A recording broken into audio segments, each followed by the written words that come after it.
أعوذ بالله من الشيطان الرجيم. بسم الله الرحمن الرحيم.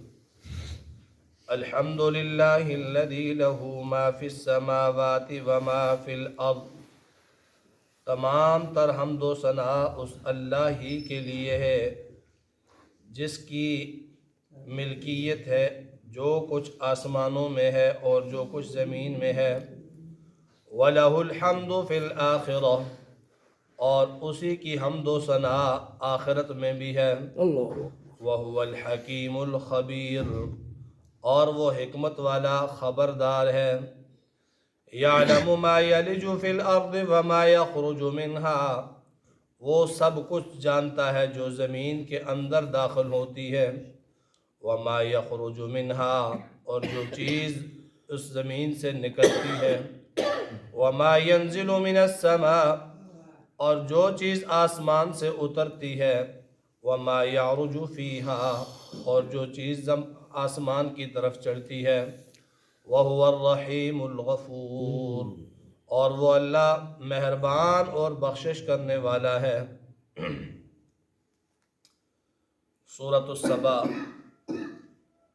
مکی صورت ہے. اس میں 54 آیات اور 6 رکوع ہیں. نزول کے اعتبار سے اس صورت کا نمبر 58 ہے. سبا بستی کا نام بھی ہے، سبا فرد کا نام بھی ہے، اور سبا قوم کا نام بھی ہے. اسی قوم سبا کا تذکرہ اس صورت میں آگے چل کر آئے گا، تو اس لیے اس صورت کو سورہ سبا کا نام اللہ تعالیٰ نے دیا. الحمدللہ الذی لہ ما فی السماوات وما فی الارض. تمام تعریفیں اللہ کے لیے ہیں. الذی لہ ما فی السماوات وما فی الارض، وہ اللہ جس کے لیے جو کچھ آسمانوں میں ہے سب کا سب، اور جو کچھ زمین میں ہے سب کا سب جس کے لیے ہے وہ اللہ. الحمدللہ، تمام تعریفیں، تمام حمدیں، تمام ثنائیں، تمام خوبیاں، تمام اوصاف اللہ ہی کے لیے ہیں. حمد کا معنی تعریف بھی ہے، حمد کا معنی ثنا بھی ہے، حمد کا معنی خوبی بھی ہے، اور حمد کا معنی صفات محمودہ بھی ہے. یعنی جن جن چیزوں پر کسی کی تعریف کی جاتی ہے، اس کی جس خوبی پر، اس کی جس صفت پر، اس کے جس کمال پر، تو وہ تمام خوبیوں اور تمام صفات کا خالق اللہ ہے. اس لیے تمام تعریفیں اللہ کے لیے ہیں. اللہ کی مخلوقات میں جن جن کی تعریفیں ہوتی ہیں، انبیاء کرام کی تعریفیں قرآن میں ہوئیں، صحابہ کرام کی تعریفیں قرآن میں ہوئیں، نیک اور مومن لوگوں کی تعریفیں قرآن میں ہوئیں، اور بھی روزمرہ زندگی میں ایک دوسرے کی تعریف ہم کرتے ہیں. تو یہ ساری جو تعریفیں ہیں مخلوقات کے اندر، تو یہ تعریفیں ان کی کسی صفت کی وجہ سے کی جاتی ہیں. کوئی سچا ہے تو سچائی کی وجہ سے اس کی تعریف کی جاتی ہے. کوئی امانت دار ہے تو اس کی امانت داری کی وجہ سے اس کی تعریف کی جاتی ہے. کوئی بہادر ہے تو بہادری کی وجہ سے اس کی تعریف کی جاتی ہے. کوئی حسین ہے تو حسن کی وجہ سے اس کی تعریف کی جاتی ہے. تو ان سب صفات کو پیدا کرنے والا، ان سب صفات کو بنانے والا کون ہے؟ اللہ. تو گویا مخلوق میں جس جس کی تعریف ہوتی ہے، جس صفت پر، جس خوبی پر، جس کمال پر، تو حقیقت میں وہ کس کی تعریف ہے؟ اللہ کی. کیونکہ وہ صفات ساری پیدا کس نے کی؟ اللہ نے پیدا کی. الحمدللہ الذی، تمام تعریفیں، تمام حمدیں اور ثنائیں اس اللہ کے لیے ہیں لہو ما فی السماوات و ما فی الارض، جس کے لیے ہے، جو مالک ہے تمام ان چیزوں کا جو آسمانوں میں ہیں اور تمام ان چیزوں کا جو زمینوں میں ہیں۔ زمین کے اندر جتنی چیزیں ہیں ان کا مالک بھی اللہ، اور آسمانوں کے اندر جتنی چیزیں ہیں ان کا مالک بھی اللہ۔ ان کو پیدا کرنے والا بھی اللہ، ان کے اندر تصرف کرنے والا بھی اللہ، اور ان کو اپنے حکم کے مطابق چلانے والا بھی اللہ۔ فرمایا کہ وَلَهُ الْحَمْدُ فِي الْآخِرَةِ، اور اسی کی حمد و ثنا ہے آخرت میں۔ آخرت کو یہاں بطور خاص اللہ نے ذکر کیا کہ آخرت میں اس کی حمد و ثنا ہے۔ تو یہ بطور خاص اس لیے ذکر کیا کہ دنیا میں ایک دوسرے کی تعریفیں ہوتی رہتی ہیں، لوگ تعریفوں کے پل باندھتے ہیں، لوگ تعریفوں کے ڈھیر لگا دیتے ہیں، منہ پر بھی تعریف کرتے ہیں، پیٹھ پیچھے بھی تعریف کرتے ہیں، لیکن جو آخرت کا دن ہوگا اس میں کسی اور کی تعریف نہیں ہوگی۔ بادشاہ ہے، عالم ہے، جاہل ہے، پیر ہے، جتنے بھی لوگ ہیں، کسی کی بھی تعریف وہاں پر نہیں ہوگی۔ حالانکہ وہ لوگ جن کی تعریفیں دنیا میں کی گئیں، جن کی تعریفوں کے قصیدے لکھے گئے، جن کی تعریفوں کے پل باندھے گئے، وہ وہاں موجود ہوں گے۔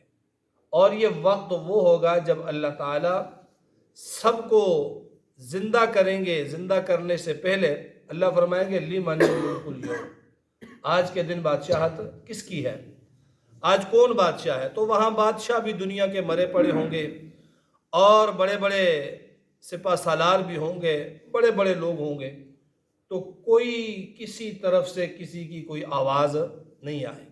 3 بار یہ اعلان گونجے گا فضائے آسمانی میں، لمن الملک اليوم، لمن الملک اليوم، لمن الملک اليوم، سب خاموش، اور پھر اللہ خود فرمائیں گے للہ الواحد القہار، آج تعریف اسی اللہ کی ہے جو واحد و یکتا ہے، القہار جو زبردست ہے، اسی کی تعریف ہے۔ تو فرمایا وَلَهُ الْحَمْدُ فِي الْآخِرَةِ، اسی کی تعریف ہے آخرت میں۔ وَهُوَ الْحَكِيمُ الْخَبِيرُ، وہ حکمت والا اور خبر رکھنے والا ہے۔ يَعْلَمُ مَا يَلِجُ فِي الْأَرْضِ، وہ سب کچھ جانتا ہے جو زمین کے اندر داخل ہوتا ہے۔ زمین کے اندر جو چیز جاتی ہے، زمین میں جو چیز داخل ہوتی ہے، اللہ اسے جانتا ہے۔ زمین میں داخل ہونے والی چیز کیا ہے؟ بارش ہے، آسمان سے اترتی ہے، زمین میں داخل ہوتی ہے۔ تو اس زمین کے اندر داخل ہونے والے بارش کے ہر قطرے کو اللہ جانتا ہے۔ زمین کاشت کرتے ہیں تو بیج اس میں بوتے ہیں، بیج زمین کے اندر داخل ہوتا ہے، کون جانتا ہے اس کو؟ اللہ۔ درخت لگاتے ہیں تو گٹھلی زمین کے اندر دبا دیتے ہیں، زمین کے اندر گٹھلی داخل ہوتی ہے، کون جانتا ہے اس کو؟ اللہ۔ بیج ڈالنے والا، گٹھلی ڈالنے والا اپنا کام کر لیتا ہے، وہ زمین کو ہموار کر کے اس میں بیج پھینک دیتا ہے۔ آگے اسے کوئی معلوم نہیں ہے کہ بیج کا وہ سرا جہاں سے کومپل پھوٹے گی اس کا منہ نیچے کی طرف ہے، اوپر کی طرف ہے، دائیں طرف ہے، بائیں طرف ہے۔ وہ بیج جو ہے وہ زمین کی تہوں کے اندر، ان اندھیروں کے اندر وہ گل سڑ گیا ہے یا اس سے پودا نکلے گا، کون جانتا ہے اسے؟ اللہ جانتا ہے۔ فرمایا کہ یعلم ما یلج فی الارض، جو زمین میں داخل ہوتا ہے اس سے اللہ جانتا ہے۔ اور پھر انسان نے بھی کہاں داخل ہونا ہے؟ زمین میں جانا ہے، زمین میں داخل ہونا ہے، قبر میں جانا ہے، اللہ جانتا ہے۔ وما یخرج منہا، اور جو چیز زمین سے نکلتی ہے اسے بھی اللہ جانتا ہے۔ زمین سے نکلنے والی چیزوں میں نباتات ہیں، سبزیاں ہیں، غلہ جات ہیں، اور جو ہے وہ سارے کے سارے درخت ہیں، وہ زمین سے نکلتے ہیں۔ اور پھر اسی طرح وَمِنْهَا نُخْرِجُكُمْ، تمہیں بھی زمین سے نکلنا ہے، مرنے کے بعد دوبارہ زمین سے اللہ نکالیں گے۔ کس کو علم ہے اس کا؟ اللہ کو۔ وَمَا يَنزِلُ مِنَ السَّمَاءِ، اور جو چیز آسمان سے اترتی ہے، بارش اترتی ہے آسمان سے، فرشتے اترتے ہیں آسمان سے، انسان کے رزق کے دروازے آسمانوں میں ہیں، وہاں سے انسان کا رزق اترتا ہے، اس کو بھی اللہ جانتا ہے۔ وَمَا يَعْرُجُ فِيهَا، اور جو آسمان کی طرف چڑھتا ہے اللہ اسے بھی جانتا ہے۔ آسمان کی طرف چڑھنے والی کیا چیزیں ہیں؟ روزانہ فرشتے آسمان کی طرف جاتے ہیں انسان کے اعمال لے کر، آسمان کی طرف انسان کے اعمال چڑھتے ہیں، ہر انسان کا عمل چڑھتا ہے۔ حدیث پاک کے اندر آتا ہے زمین کے جس خطے پر اللہ تعالیٰ کی عبادت کی جائے، زمین کے جس حصے میں اللہ تعالیٰ کی رضا کے کام کیے جائیں، نیک اعمال کیے جائیں، وہ سارے کے سارے آسمانوں کی طرف چڑھتے ہیں، اور آسمان کے وہ دروازے جہاں سے انسان کے نیک اعمال اوپر کو چڑھتے ہیں، تو وہ دروازے انسان کے مرنے کے بعد وہ دروازے رونا شروع کر دیتے ہیں، وہ رونے لگ جاتے ہیں، اور نیک بندے کے لیے جو آسمان کے دروازوں سے رزق اترتا ہے جب وہ مر جاتا ہے تو وہ بھی دروازے رونا شروع ہو جاتے ہیں۔ تو اللہ جانتا ہے، فرمایا وما ينزل من السماء، جو آسمان سے اترتا ہے، وما يعرج فيها، جو آسمان کو چڑھتا ہے، وهو الرحیم، وہ اللہ رحیم بھی ہے، الغفور، بخشنے والا، مہربان بھی ہے۔ تو الحمدللہ تمام تعریفیں اللہ کے لیے، اور آگے اللہ کی وہ صفات بیان کی گئیں کہ جن کی وجہ سے اللہ کی تعریف کی جاتی ہے کہ آسمانوں اور اس کے درمیان جتنی چیزیں ہیں سب کا مالک وہ اللہ ہے، اسی کے حکم پر وہ سارے کا سارا نظام چلتا ہے۔ زمین کے اندر جو چیز داخل ہوتی ہے، زمین سے جو نکلتی ہے، آسمان سے جو چیز اترتی ہے، آسمان کو جو چیز چڑھتی ہے، سب کا علم اللہ کے پاس ہے، اس لیے تمام تعریفوں کی حقدار ذات بھی اللہ ہے۔